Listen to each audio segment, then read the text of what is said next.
Bueno, muy buenas tardes. Mi nombre es Ana Alvarado Osorio. Soy médico del Servicio de Dermatología del Hospital Nacional Edgardo Rogalletti Martins y vengo a detallarles un poco de lo que es la dermatología en unos 10 temas que van a tratar de resumir lo de repente más preguntado en lo que respecta al ENAM, de salud, al residentado médico, teniendo en cuenta pues que esta asignatura, si bien es una de las menos preguntadas, probablemente sea la diferencia a la hora de dar el examen, ¿no? Que al ser la menos preguntada muchos obvian de repente, pero bueno, aprendiendo unos cuantos tips que he venido a darles, pues yo creo que con esto van a tener suficiente conocimiento como para poder refinarse en el examen.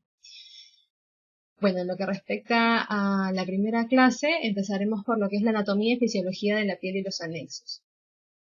Empezando por la estructura de piel, de manera general, tenemos pues que la piel tiene una capa más externa, que es la epidermis. Esta capa se caracteriza por ser estratificada en 5 o 4 estratos, dependiendo de las zonas. Es avascular, no tiene vascularización propia, sino que proviene de la dermis y cuyo origen es ectodérmico. En lo que respecta a la dermis, es la capa media, puede ser dermis superficial o reticular. Sí es vascularizada, es también inervada y tiene apéndices cutáneos y el origen pues es mesodérmico. Y más abajo encontramos a la hipodermis o también la grasa subcutánea. La piel pues es el órgano más grande del cuerpo, aproximadamente constituye 2 metros cuadrados de extensión, pesa el 30% de nuestro peso corporal y el espesor total oscila en los 2 milímetros.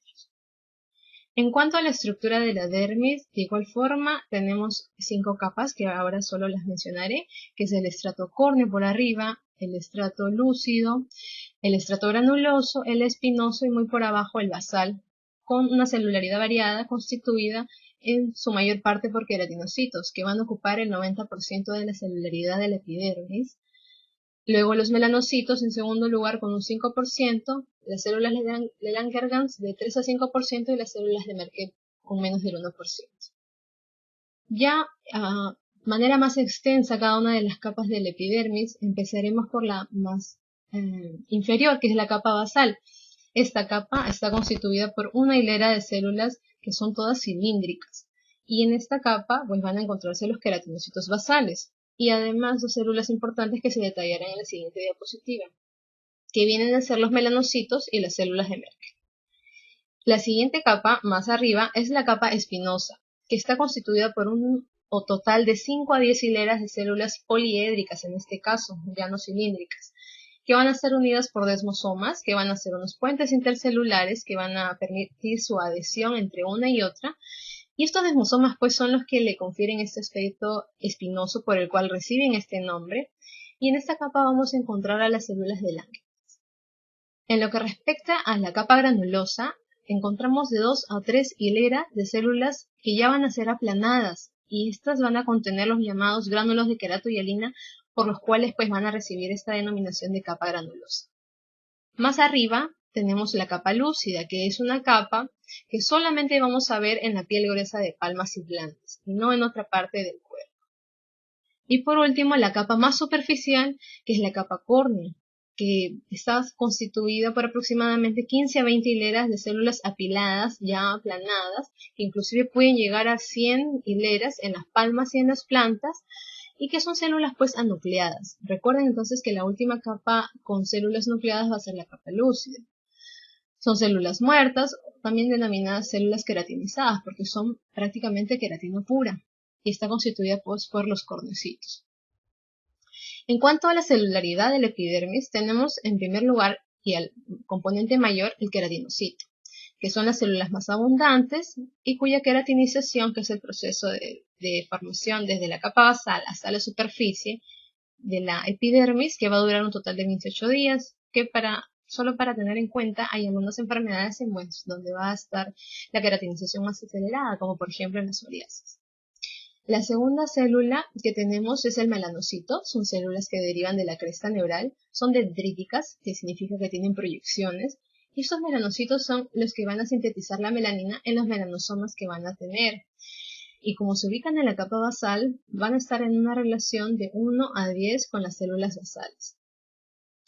Por otro lado, tenemos las células de Langerhans, que van a derivar del mesodermo y que van a ser sobre todo células presentadoras de antígenos a los linfocitos T. Son dendríticas al igual que los melanocitos y se caracterizan por tener los gránulos de Birbeck, cuya función al momento realmente no ha sido establecida. Las células de Merkel, que son el otro tipo de celularidad, van a derivar del neuroectodermo, van a actuar como mecanorreceptores y se van a encontrar sobre todo en la punta de los dedos. Y bueno, estas células son importantes más que nada porque hay un tumor, que es el tumor de Merkel, un tumor muy agresivo en dermatología, que deriva de estas células. En cuanto a la melanogénesis, rápidamente, recordar que para que se produzca la melanina se requiere del aminoácido tirosina, que mediante la tirosinasa va a generar dopa y que mediante la misma tirosinasa va a generar dos tipos de melanina, que va a ser la feomelanina, que va a dar las coloraciones claras y que va a estar predominantemente en personas con tez clara, y la eumelanina, que va a dar las coloraciones oscuras, predominantemente en las personas con piel oscura. Entonces, defectos en alguna de los pasos de esta vía van a dar pues enfermedades. Por ejemplo, en el albinismo, en donde no hay actividad de la tirosinasa, hay ausencia de esta, va a dar presencia pues de ausencia de color, en los pacientes. Y de igual forma el vitiligo, en el cual se van a destruir por un mecanismo autoinmune los melanocitos.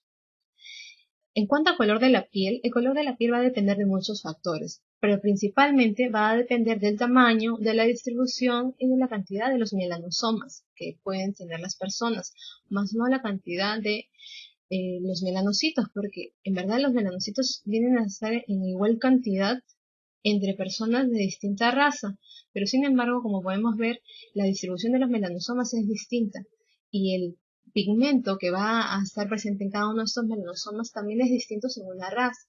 La eumelanina si son personas de tez oscura y la feomelanina si son personas de tez clara. Otros pigmentos que intervienen en el color de la piel pues van a ser los carotenoides, la oximoglobina que vamos a encontrar en la vascularización por ejemplo, la vascularización arterial o la desoximoglobina que va a estar en la vascularización venosa.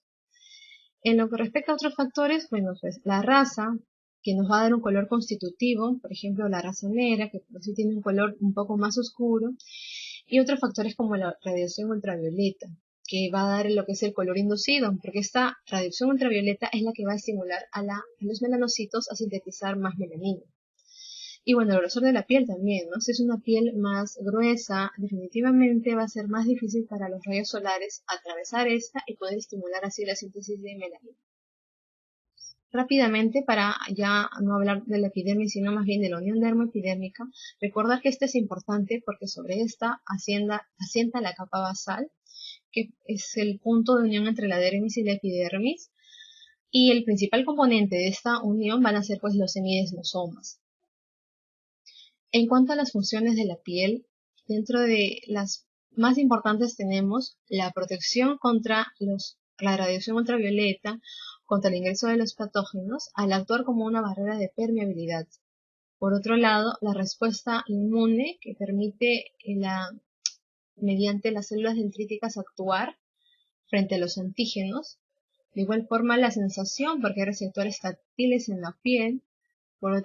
Por otro lado, el aspecto físico, de acuerdo al color que tenemos en cada piel, y el control de la temperatura, mediante la circulación y las glándulas, por ejemplo. En cuanto a la dermis, ya yendo un poco más abajo en la estructura de la piel, tenemos pues que hay dos componentes en la dermis, la papilar, que es la superficial, y la reticular, que es la profunda. En cuanto a la papilar, es una dermis laxa, que sobre todo va a permitir los intercambios nutritivos entre epidermis y dermis, y es más delgada, y las fibras pues aquí van a estar orientadas verticalmente, y el constituyente principal es el colágeno número 3. Esta dermis papilar está separada del epidermis mediante el plexo vascular subepidérmico. En cuanto a la dermis reticular, es una dermis compacta y cuya función principal es el soporte estructural. Por lo tanto, es una dermis más gruesa, con fibras orientadas horizontalmente y compuestas por colágeno 1. Entonces se desprende que al ser esta una dermis más gruesa y al contener colágeno 1, Finalmente, pues el colágeno 1 es el mayor constituyente de la dermis. Y entre esta dermis profunda y la hipodermis lo que vamos a encontrar es el plexo vascular subepidérmico o profundo. En cuanto a la celularidad, tenemos que vamos a encontrar fibroblastos, células dendríticas, mastocitos, macrófagos o linfocitos inclusive también. En cuanto a las fibras, vamos a encontrar fibras colágenas, fibras elásticas y entre ellas pues la sustancia fundamental amorfa. En cuanto al folículo piloso, que es parte de los anexos de la piel que vamos a encontrar en esta dermis, tenemos que está constituido por tres partes. El infundíbulo, que se ubica desde la superficie epidérmica hasta la desembocadura de las glándulas sebáceas, como vemos acá. Luego el istmo, que va a estar desde esta desembocadura hasta donde se inserta el músculo piloerector, y lo que resta hacia abajo, que vendría a ser el bulbo. Y acá viene a tallar el nombre de unidad pilosebácea, que va a estar constituida por el folículo piloso, por el músculo piloerector y por la glándula sebácea. Y eso es importante porque esto es lo que está alterado en el acné, como veremos más adelante. En cuanto a las fases en el crecimiento del folículo piloso, tenemos tres fases importantes: el anágeno, el catágeno y el telógeno, según el orden en que se producen. Y es que la primera se refiere al crecimiento del folículo piloso, la segunda a la involución y la tercera a la caída del folículo piloso. En cuanto a los tiempos, todos van a oscilar de 2 a 5, en el caso de la primera fase de 2 a 5 años, en la segunda de 2 a 5 semanas y en la tercera de 2 a 5 meses. Y lo normal es que la mayoría de pelos que tengamos se encuentren en fase de anágeno, el 90% aproximadamente. Recordar pues que los folículos pilosos no van a encontrarse ni en palmas, ni en plantas, ni en dorso de falanges distales. En cuanto a las uñas, rápidamente recordar que en cuanto a estructura vamos a tener el lecho unguial, la lámina unguial, el hiponiquio, la lúnula, la cutícula y lo más importante, la matriz, que es de donde va a provenir pues esta lámina unguial.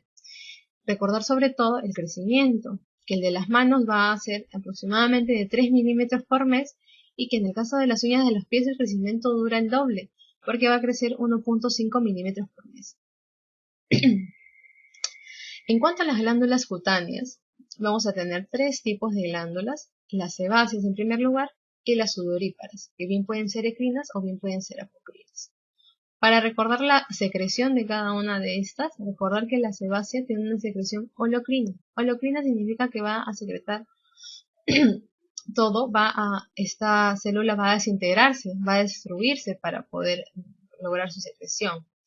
En el caso de la merocrina, que es el tipo de secreción que se presenta en la glándula sudorípara ecrina, esta va a secretar solamente lo que tiene que secretar, que es su contenido por exocitosis. En cambio, la última célula, la última glándula, que es la glándula apocrina, y cuya secreción es apocrina, lo que va a secretar pues es un poco nada más de su contenido. En este caso hablamos de que va a haber una decapitación de la glándula para que secrete su contenido. Ya hablando de las glándulas sebáceas como tal, estas van a encontrarse ausentes en palmas y plantas y el estímulo que permite su secreción van a ser pues los andrógenos. Hay que tener en cuenta que estas glándulas sebáceas usualmente están asociadas a folículos pilosos, pero hay un tipo especial de glándulas que no van a encontrarse asociadas a folículos pilosos. Tenemos en los párpados las glándulas de meibomio, en la mucosa oral tenemos los puntos de Fordyce, en el pezón y areola tenemos a los tubérculos de Montgomery y en el prepucio las glándulas de Tyson. En cuanto a las glándulas sudoríparas, para hacer una comparación entre las ecrinas y las apocrinas, tenemos pues como se esquematiza aquí abajo, que las glándulas ecrinas van a tener una localización prácticamente generalizada, pero sobre todo se van a encontrar en palmas, en plantas, en axilas y en región frontal de cara. Por otro lado, la apocrina tiene una localización restringida, porque solo las vamos a encontrar en la axila, en la región anogenital, en las areolas, en el conducto auditivo externo y en el párpado. En cuanto a la desembocadura de la glándula endocrina, como podemos ver en este esquema, va a desembocar directamente a la piel. En cambio, la glándula apocrina desemboca en el folículo pilosebáceo. En cuanto a la inervación, la de la endocrina es colinérgica y la de la apocrina es adrenérgica. Y el inicio de la función, pues la glándula endocrina funciona toda la vida, en contraparte con la apocrina que va a iniciar la función en la pubertad. Y en cuanto a la importancia, estas glándulas endocrinas sudoríparas van a regular la temperatura. En cambio, en el caso de las glándulas apocrinas, la función en humanos hasta el momento es desconocida, dado que, por ejemplo, en los animales sí se conoce que interviene pues, en la secreción de feromonas. En cuanto al tacto y la inervación de la piel, sobre todo hablar de las funciones de cada uno de los corpúsculos. Los corpúsculos de Meissner, que van a encargarse del tacto suave, los corpúsculos del Batter-Pacini, que van a detectar las diferencias entre presión, los corpúsculos de Krauss, que sobre todo van a permitir detectar la sensación de frío, y por último los corpúsculos de Ruffini y de Krauss, que van a detectar la sensación de calor. En cuanto a la hipodermis, varía de grosor según la localización, según la edad, según el sexo. Y aquí vamos a encontrar también vasos sanguíneos, vasos linfáticos, nervios. Y sobre todo la función es la más importante, probablemente sea la conservación del calor corporal. Dentro de otras funciones podemos encontrar la protección contra los traumatismos y servir como reservorio de energía. Muchas gracias.